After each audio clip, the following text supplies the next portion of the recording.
धात्रीं दुर्गां शंभुं प्रियां सदा। हे भगवती, आपको हमारा बारंबार प्रणाम है। मां बोलती हैं, ब्रह्मा जी क्यों तुम मेरी स्तुति कर रहे हैं, क्या बात हो गई? वरदान मांगो, क्या चाहिए तुम्हें? ब्रह्मा जी कहते हैं, मां हम ये चाहते हैं कि आप भगवान शिव जी को मोहित करो। आप संसार में मां जन्म लो और भगवान शंकर को मोहित करो, ये हमारी कामना है। मां ने कहा, मेरे अतिरिक्त और कोई भगवान शंकर को मोहित भी नहीं कर सकता। यदुक्तम भवता ब्रह्मन् समस्तं सत्यमेव तत् यद्रिहे मोहयद्रिहा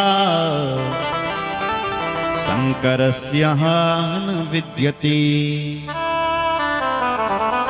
शंकरस्य न विद्यते। भगवती ने कहा, हे ब्रह्मा जी, मेरे अतिरिक्त बल कोई शंकर जी को मोहित करने वाला भी नहीं है, इसलिए मैं ही भगवान शंकर को मोहित करूं। जाओ, हम तुम्हें वरदान देते हैं कि हम शंकर जी को मोहित करेंगे। तो मां आप प्रकट कहां होगी? मां ने कहा, उत्पन्ना दक्ष जायाया सतिरूपेण शंकरम अहम सभाजयिष्यामि लीलया तम पितामह। हे पितामह ब्रह्मा, आपका जो बेटा दक्ष है ना, उत्पन्ना दक्ष जाया, मैं दक्ष के घर पर उनकी बेटी बनकर के उत्पन्न होंगी और मेरा नाम सती रूपेण शंकरम, मेरा नाम सती होगा और मैं सती रूप में शंकर जी को मोहित करूंगा। अहम सभाजयिष्यामि लीलया तम पितामह। हे पितामह ब्रह्मा, मैं अपनी लीला से भगवान शंकर को मोहित, लेकिन मेरी एक प्रतिज्ञा। क्या प्रतिज्ञा है मां? बोले, प्रतिज्ञा ये है कि कभी तुमने मेरा यदि अपमान कर दिया तो मैं इस शरीर को त्याग दूंगा। अगर मेरे बल कभी कोई अपमान होगी और मेरा ही नहीं, मेरे पति का तुमने कहीं अपमान कर दिया तो मैं इस शरीर को धारण नहीं करूंगी। यद भवान मयि पुनर्भवे मंदादरदस्तदा देहं त्याज्यं निजं सत्यं स्वात्मन्यस्त्यवेतरां। देहं त्याज्यं निजं सत्यम, मैं सत्य कह रही हूं। यदि बल तुमने मेरा और मेरा पति का भी अपमान कर दिया तो मैं इस शरीर का त्याग कर दूंगा। हंत्या बण में फिर हंत्या बणी तू डरो बल डरो। इसलिए अगर बेटी की हत्या मायके ने, यदि कोई बेटी मर गई बहुत बड़ा पाप लगता है।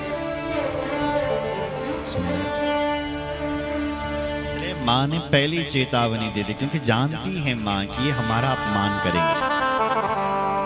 इसलिए कह रहे हैं, यदि तुमने मेरा कभी अपमान कर दिया तो मैं सहन नहीं करूंगा, इस शरीर को ही त्याग दूंगा। उस समय तो दक्ष ने कह दिया, ये माता, हम आपका कोई अपमान नहीं करेंगे, माँ ने तथास्तु कह दिया, माँ भगवती अंतर्धान। दक्ष ने मैथुन सृष्टि की, महाराज बीरणी से विवाह किया और मैथुन सृष्टि करी। सबसे पहले इस दक्ष ने 10,000 पुत्रों को जन्म दे दिया। नारद जी ने उनको कूट प्रश्नों में उलझा करके सन्यासी बना दिया। उनसे पूछा, बच्चों ये बताओ विचित्र भाषा बोलने वाले हंस का नाम क्या है? बच्चों ने कहा, मैंने बताया। अच्छा ये बताओ कि जिस बिल में घुसने के बाद बाहर नहीं निकलते उस बिल का नाम क्या है? बच्चों ने कहा, मैं ये भी नहीं मालूम। नारद जी ने कहा, तो ये बताओ विचित्र भाषा माया के पति कौन है? बोले, हमें ये भी नहीं पता। आप बताओ ना। बोले, नारद जी ने बोला, पहले हमारा शिष्य बनो। तो नारद जी ने सबको शिष्य बना दिया और उन्होंने सबको समझा दिया, बच्चों माया के पति हैं भगवान, हम सबके पति। तस्मात् देगेन मनसा भगवान शाश्वताम पति। सबके पति हैं, इसलिए माया की भी पति हैं। हम सब उन माया, भगवान की माया में ही लिप्त हैं। अगर देख लिया जाए, सोच लिया जाए तो संसार में हमारा क्या है? क्यों खाली हाथ आए थे, खाली हाथ जाना। कोई यहां से कुछ लेकर के नहीं जाएगा। अच्छा, तो हम यहां छोड़ करके क्या जाते हैं? सब कुछ यहीं तो छोड़ते हैं। यहां से लेकर के क्या जाओगे? कुछ नहीं।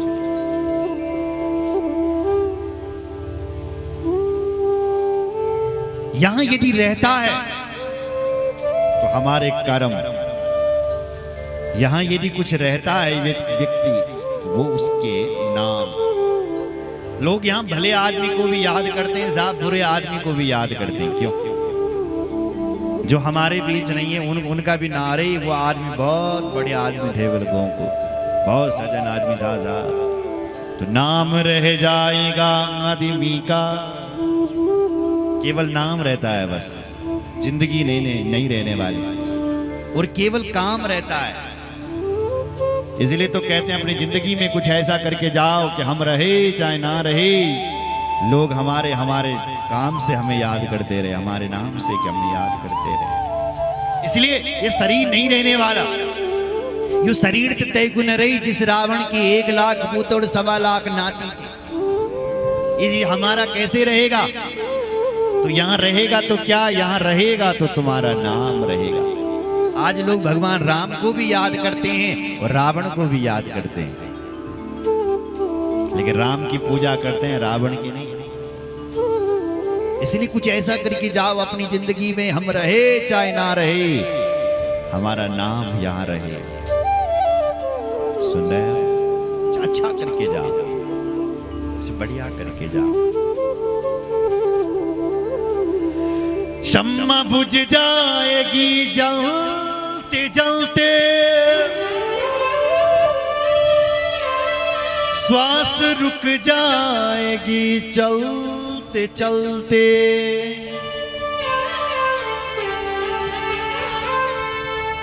श्वास रुक जाएगी चलते चलते।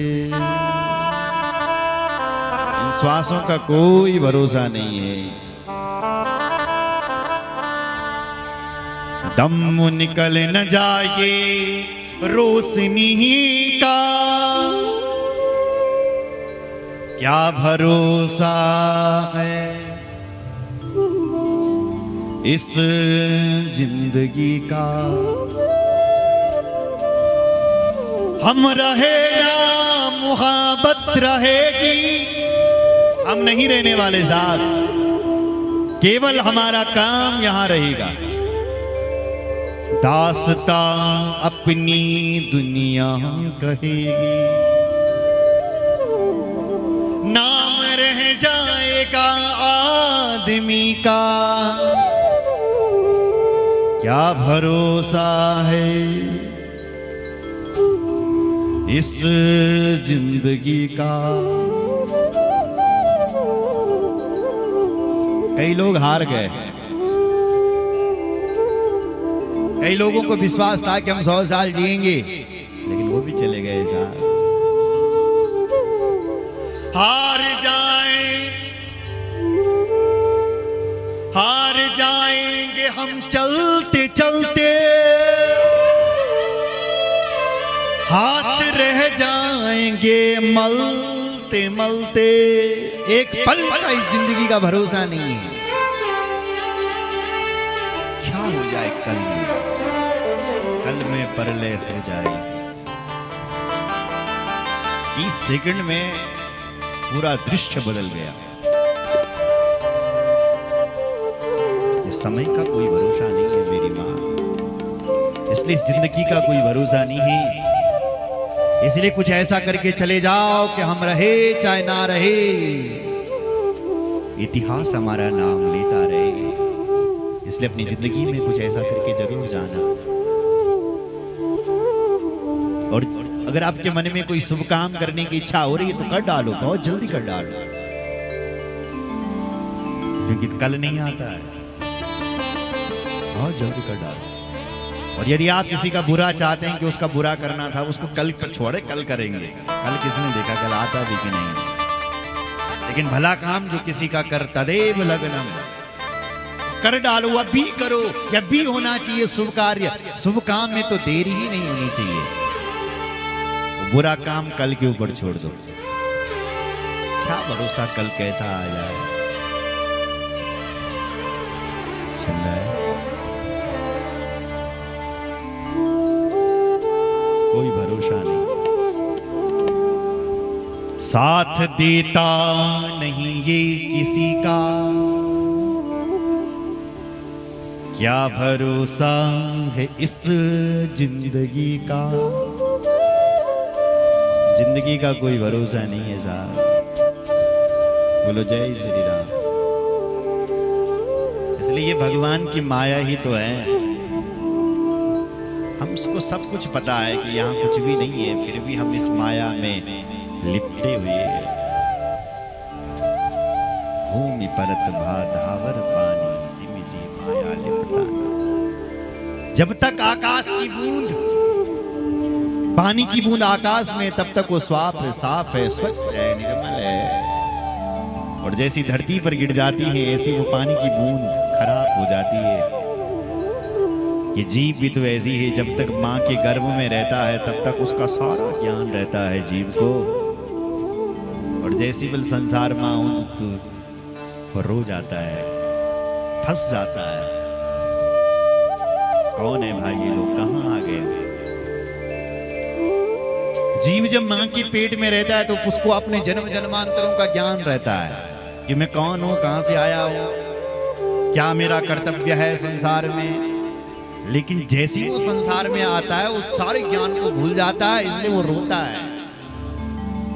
इसलिए जन्म होते हुए बालक रोता है कि वो उस तत्व ज्ञान को भूल जाता है जो उसको मां के पेट में रहता है। इसलिए नारद जी कहते हैं माया के पति माधव हैं। जिस बिल्ली में घुसने के बाद बाहर नहीं निकलते उस बिल्ली का नाम मोक्ष है। देखो भाई, एक बार मोक्ष हो गया फिर संसार में थोड़ी भटकना पड़ता है, फिर 84 लाख योनियों में थोड़ी नहीं जाना पड़ता है। सुन रहे हैं, हम लोग सब नरक से घूम करके आए, इन 84 लाख योनियों में घूम करके आए हैं साहब। मनुष्य जीवन केवल भगवत प्राप्ति मोक्ष के लिए मिला है। खाना पीना सोना ईर्षा करना जिद करना ये तो पशुओं में भी होता है। पशु भी तो खाता पीता है, बस उनके अंदर ये विवेक नहीं है कि वो भगवत चिंतन करे। ये विवेक केवल मनुष्य के पास है। इसलिए मनुष्य को चाहिए कि शरीर का महत्व समझें, इस शरीर से भगवत भजन करें। इसलिए जिस बिल के में घुसने के बाद बाहर नहीं निकलते, उस बिल का नाम मोक्ष है। नारद जी ने उन सबको महात्मा बना दिया। दक्ष को जब पता चला कि मेरे बच्चों को महात्मा बना दिया, तो दक्ष ने नारद जी को शाप दे दिया। नारद, मेरे नन्हे नन्हे से बच्चों ने, जिन्होंने अभी संसार भी नहीं देखा, और तुम ही महात्मा बनेंगे, हम तुम्हें श्राप देते हैं। जा, तुम्हारा पैर एक जगह पर नहीं टिकेगा, तुम हमेशा ऐसे ही घूमते रहोगे। तस्मात् लोकेषु ते मूढ़ा न भवेत् भ्रमतः पदम्। तुम्हारा पैर एक जगह पर नहीं टिकेगा। नारद जी ने कहा अच्छा श्राप दिया। रमता जोगी बहता पानी अच्छा लगता है। उसने कहा कि बढ़िया शास्त्र। दक्ष ने पुनः सृष्टि का संयोग किया, और अब की बार दक्ष ने 60 कन्याओं को जन्म दिया। उन्हीं 60 कन्याओं में मां भगवती का भी प्रादुर्भाव हुआ। एवं उक्त्वा तदा देवी दक्षं च निजमायया आस्थाय शेषवं भा जन्यन्यातिरुरोदसा। शेषव भाव से मां भगवती